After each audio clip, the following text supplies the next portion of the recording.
How's it going, everybody? RazingHel here, and today I'm going to be talking a little bit about the Tier 1 wheel spin in Stronghold Kingdoms. So recently, over the past couple of weeks, I've actually gotten and collected at one time a little bit over 50 wheel spins for the Tier 1 treasure wheel spin. But in this case, we're going to be looking at just 50 of them. We're going to look at the data that, or I should say, we're going to be looking at the rewards that I got from spinning those 50 all at one time. Now, normally you get treasure wheel spins, the Tier 1 treasure wheel spins from Tier 1 treasure castles. But in my case, the last 5 or 6 or so, I actually got due to the holiday event associated with Stronghold Kingdoms during the month of December. As you're probably aware, Firefly replaces much of the map with a snow-covered map instead, and they've introduced little gift boxes throughout the map, and sometimes they'll give you a Tier 1 wheel spin for uncovering them. They're the equivalent of resource stashes. So, without any further ado, I spun these 50 Tier 1 wheel spins, and here are the results. As you can see by this little graph, the top 2 most frequently rolled prizes for me were 250 gold and a value I called null because it didn't give you anything, and that was 6 each. Moving down to the next number, 5, we have the ×1 basic chivalry card. In other words, I got 5 basic chivalry cards with 5 spins, 5 ×1 apple hall cards for 5 spins, and then the ×1 wood hall card. I'm not sure if I'm explaining this correctly. The thing is, the numbers here at the bottom represent how many wheel spins landed on this result. It all totals up to 50, but at the moment we're looking at which cards I got 4 of from those 50 wheel spins. Maybe that is the better way to put it. I can't be sure. I'm not somebody who regularly frequents graphs. I mean, I think they're very handy for helping to illustrate an otherwise abstract concept, especially when it's presented in an audio format. Too often people will just throw numbers at you, and if you don't have any sort of visual aid to help you conceptualize what it looks like in relation to other numbers, it can be a little bit tricky to actually glean any sort of meaningful information from it. And I guess that's the point here.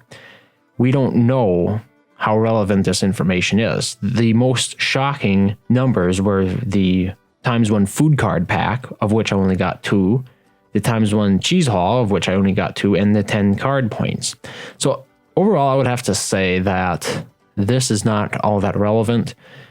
The null, or the no prize number, the no prize I got, that one was outnumbered quite significantly on the board. There are a total of 4 spaces that didn't have a prize. And you compare that to the 250 gold, of which there are only 2.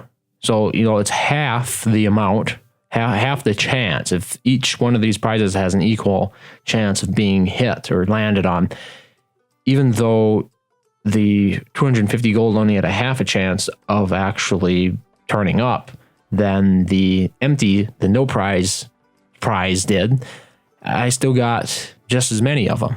So I think it just comes down a lot to RNG, the random number generation of spinning the wheel, and I don't think that a simple 50 wheel spins is enough to see the average out. I mean, obviously everything was a hit. There was no prize that I didn't get within 50 spins. Is that to be expected? I can't say. I honestly have no notion of whether or not that would be unreasonable. But what I do know is that the numbers here are starting to average out, except from the 250 gold, which might be an anomaly. I mean, it's the only one that actually hit 6 spins aside from the no prize. And yeah, that's pretty much it. There you have it. I mean, I can include this graph for those interested in the description. I can link to it in the description, which I will be doing. But I thought it was just an interesting experiment. I did this once before with the random card pack spins, I think it was. It was the quest wheel spins. I had tier 4, tier 5 ones from, I mean, I can link to that video as well. It might be interesting to you. but I think I had 75 that time. So my sample size is actually getting smaller. And the thing is, I don't know how many people actually save up their wheel spins, because obviously, you know, in the meantime, the time when you're saving all these up, you can't use them. So you're sort of crippling yourself artificially. And I know probably not as many people play the game like I do, where I actually hoard card packs and wheel spins. Most people probably leverage that equity better than I do. So I think this is really the best you're going to get. If somebody actually has like 100 of these tier 1 wheel spins that you can spin all at once, I'd be happy to see your numbers on it. Or, you know, just keep track of it if you're really that interested in like documenting some of this data. Keep track of it. You spin a couple hundred of these things. I know a lot of players actually, they play Worlds just to get the prizes from the treasure castles, which is where you're going to get a lot of tier 1 wheel spins. Tier 1 wheel spins are not that hard to get overall compared to pretty much every other wheel spin that is available in Stronghold Kingdoms. So overall, I would think it would be one of the easier ones to do. It'd be easier to get a large sample size.